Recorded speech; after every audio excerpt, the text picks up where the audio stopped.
Vimos en la sesión anterior el arte de la época medieval de manera muy breve. Hoy veremos el Renacimiento, que es la época que sigue a la Edad Media. Esta vez vamos a volver a dejar una tarea de dibujo, porque es bueno retomar el trabajo práctico, así que no habrá cuestionario, sino hasta el siguiente video. Ahora que recuerden que me deben todavía el del video anterior, el cuestionario sobre la Edad Media. Voy a ir explicando a lo largo del video el dibujo que ustedes van a realizar, pero voy a empezar con algo que quizá piensen que no tiene nada que ver. Son estas imágenes.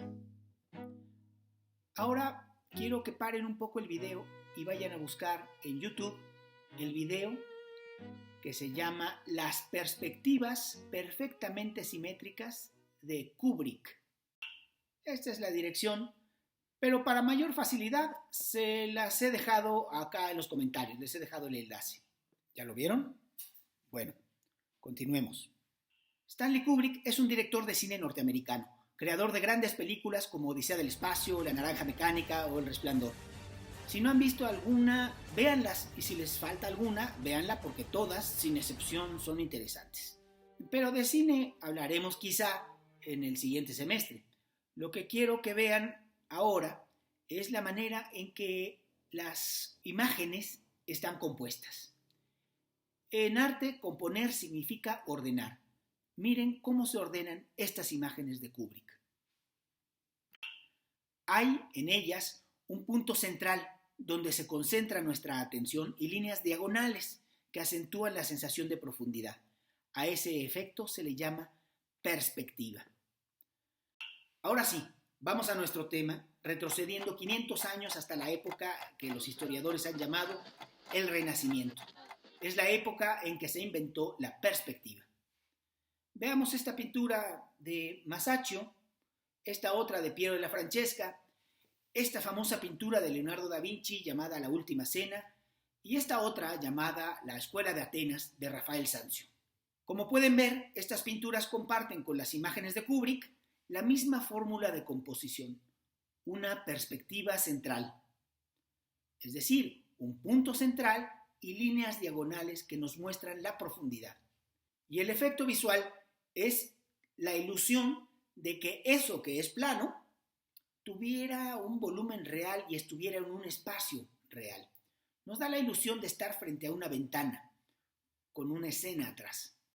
¿Recuerdan que decíamos en el video anterior que los artistas de la Edad Media no se interesaban por pintar de modo realista?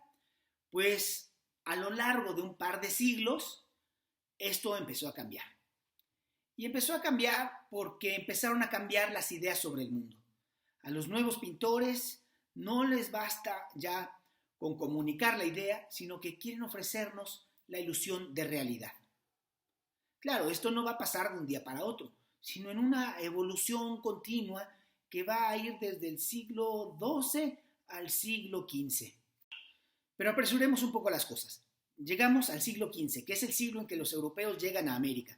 Ellos creen que la descubren, pero ya se les habían adelantado un poco los pobladores originales que la descubrieron 10.000 años antes.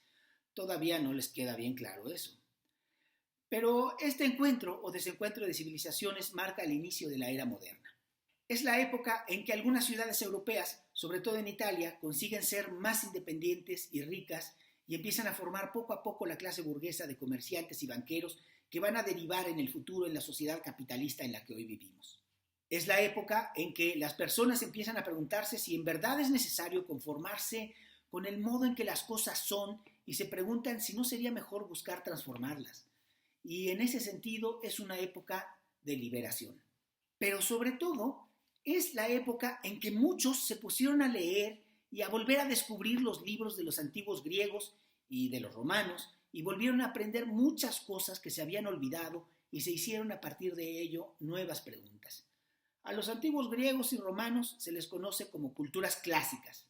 Bueno, pues hay un renacer, un renacimiento de las culturas clásicas. Una cosa muy importante, se inventó la imprenta y con eso se pudieron hacer múltiples copias de los libros. Ya no era necesario copiarlos a mano y la gente empezó a leer todavía más. Bueno, algunos, los más cultos, los más inteligentes, como en cualquier época. Como en esta, quisiera que ustedes pudieran llegar a ser. Muchos pensadores y científicos de la época empezaron a preguntarse por la causa de las cosas y ya no se conformaban con las explicaciones sobrenaturales de la superstición y ni siquiera con las explicaciones de la religión, que muchos empezaron también a cuestionar. Hay un renacer de la ciencia. Por ejemplo, la astronomía de Copérnico confirmó que la Tierra no era el centro del universo, sino un planeta más entre los otros. En esa época, los cuestionamientos a la Iglesia derivaron en el movimiento de Reforma, que dividió la Iglesia en dos vertientes diferentes, la católica y la protestante. Y en el arte, todos estos cambios tuvieron un efecto muy peculiar. Una de las cosas que ocurrieron es que esa idea de que las cosas terrenales son poco valiosas, ¿se acuerdan de la Edad Media? Bueno, pues ya no les convencía y sintieron cada vez más una gran curiosidad por comprender el mundo en su materialidad. Esto implica que se hicieron más observadores de las cosas concretas, de las plantas, de los animales, de los paisajes y del cuerpo humano. Como se interesaron tanto en los griegos, y ellos habían sido muy amantes de la belleza del cuerpo humano, los pintores y escultores del Renacimiento se pusieron a dibujar el cuerpo humano como nunca antes se había hecho. Botticelli, por ejemplo, pintó escenas maravillosas buscando representar la belleza del cuerpo, algunas de temas religiosos, pero otras con temas de los antiguos dioses griegos. La mitología aparece de nuevo en el arte, como en El nacimiento de Venus, la más famosa obra de Sandro Botticelli. Otro ejemplo es Andrea Mantegna, que se daba vuelo haciendo paisajes espectaculares con un dibujo extraordinario que rodea a los personajes de sus obras. Y miren, por ejemplo, todos los dibujos que Leonardo da Vinci hacía para entender la naturaleza. Animales, plantas, montañas, manos, rostros, músculos. Entre todas las cosas que inventó, además de examinar la anatomía, inventó un modo de pintar que es el esfumato, que permite sombras muy sutiles. No hay huellas de la pincelada. Las texturas parecen perfectas y la luz muy precisa. En sus cuadros se pueden ver incluso los efectos de la atmósfera en los paisajes lejanos. Y claro, todos los pintores, para ser más realistas, tuvieron que inventarse nuevos métodos de representación. Primero, pues algo que ya habíamos visto en el curso, que es el empleo del claroscuro, es decir, de las sombras y luces, y en el extremo del cuidado, pues el esfumato que habíamos comentado de Da Vinci. En segundo lugar, el estudio de las proporciones naturales de las cosas, que ya no parezcan caricaturas planas, sino que se vean en pintura tal como las ven nuestros ojos, o más preciso, tal como se proyectan sobre nuestra retina. Y sobre todo el cuerpo humano, incluso hasta el extremo de estudiar directamente la anatomía de los cadáveres, como hizo Leonardo da Vinci, que es quizá el más conocido de los pintores del Renacimiento. Y en tercer lugar, el empleo de la perspectiva, que es la manera geométrica en que se ordena el espacio en profundidad, y es justo con lo que empezamos el video. Tiempo de describirles la tarea. La tarea consiste en poner en operación esos tres elementos. La luz y la sombra ya lo han hecho. Las proporciones humanas ya lo han hecho también, hasta cierto punto. Pero sobre todo el tercero, que es el empleo de la perspectiva. Así que quiero que busquen una pintura del Renacimiento, como La Última Cena o cualquier otra que tenga una perspectiva central. Acá les he presentado ya algunos ejemplos, pero les puedo mostrar algunos más, como estos. Y quiero que hagan un dibujo representando una escena similar, pero en el presente, en su propia casa o en un escenario de su vida, quizás su propia calle, su casa, su comedor, su recámara. Por ejemplo, si toman como referencia La Última Cena de Leonardo da Vinci, pueden dibujar el comedor de su casa con una escena que se llame la cena familiar. En fin, lo importante es que siga las normas de la perspectiva. La perspectiva implica lo que ya sabemos, que las cosas más lejanas se vean más pequeñas y las más cercanas pues más grandes. Pero, ¿qué tanto más pequeñas? ¿En qué proporción? La invención del sistema geométrico de la perspectiva se atribuye al arquitecto y escultor Filippo Brunelleschi, un artista renacentista. Voy a intentar explicarlo a grandes rasgos. Lo primero es ubicar lo más lejano. Lo más lejano se vería tan pequeño que no podría ser más y entonces se representa como un punto. En el caso de la perspectiva central, ese punto se coloca al centro y se llama punto de fuga. Todas las líneas verticales que vemos en nuestro modelo real las vamos a respetar como verticales. Este suele ser un error frecuente en los dibujantes novatos que intentan dibujar en perspectiva, pero para eso dibujan diagonal las líneas que se alejan, pero también hacen diagonales todas las demás líneas, incluyendo las verticales, y entonces hacen unos edificios o paredes o ventanas que están inclinadas. Pues no, si es vertical en la realidad, será vertical también en nuestro dibujo. También las líneas horizontales que están en una misma distancia, pues también se respetan. Si empieza en la parte derecha y la parte izquierda está a la misma distancia de nosotros, pues se respeta como una horizontal. Y entonces, ¿cuáles son las líneas que deben ir diagonales? Pues las líneas que se alejan de nosotros. Cuando una pared es perpendicular a nuestra mirada, es decir, nuestra mirada está aquí y la pared está así, se dibuja inclinada en diagonal. En este caso sería esta línea. Pero ¿qué tan diagonal debe ser? ¿Qué tanta inclinación debe tener? Bueno, aunque se puede hacer al cálculo, por supuesto, si lo queremos hacer de manera precisa, pues ubicamos el punto de fuga, que sería aquel donde convergen todas esas líneas, ¿no? Y todas las líneas las vamos a dibujar dirigidas hacia ese punto de fuga. Recuerden, las líneas verticales se respetan, las horizontales que no cambian de distancia igual se respetan, y solamente las que se alejan son las que van inclinadas. Por eso, si tuviéramos líneas infinitas, lo que describiría el espacio sería un cono, y por eso se le llama también perspectiva cónica. Y con eso se consigue esta sensación de espacio. Acá hay un ejemplo en abstracto y acá está aplicada a un diseño.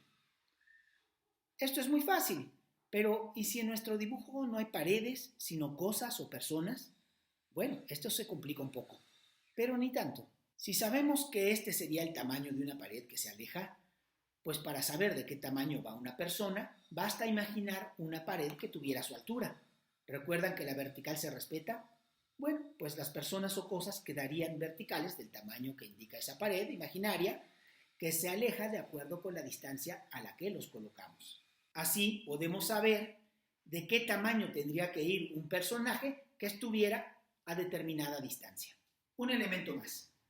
Todo paisaje, al menos si está representado sobre la tierra, tiene una línea de horizonte. A veces puede estar tapado con objetos, de modo que tendríamos que imaginar el horizonte que está detrás, pero siempre está detrás.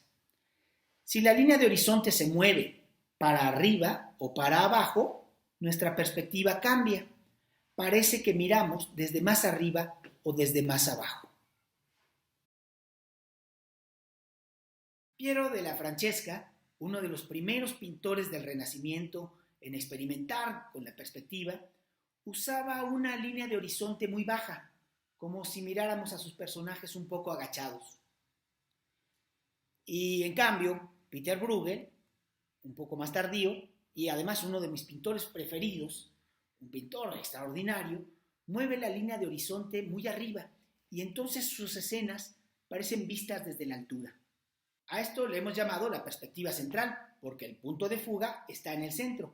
Pero si movemos el punto de fuga, ya no es central, pero sigue habiendo una perspectiva. Con el tiempo, los pintores fueron experimentando formas cada vez más complejas de perspectiva, con dos puntos de fuga o con el punto de fuga fuera del cuadro. En fin, las posibilidades son muchas. Si alguien quiere experimentar con ello en sus pinturas y buscar composiciones más complejas, también puede hacerlo. Pero lo mínimo es experimentar con la perspectiva central. Pues esa es entonces la tarea, aplicar el método de la perspectiva central con precisión geométrica. Usen reglas, escuadras o lo que necesiten. Pero su dibujo debe ser en esta ocasión preciso. Debe aplicarse a una escena real que ustedes tengan a la mano. Pueden dibujar directamente del natural o bien pueden hacer una foto y de ahí hacer su diseño. Lo que no se vale es copiar un dibujo ya hecho o encontrado en la red.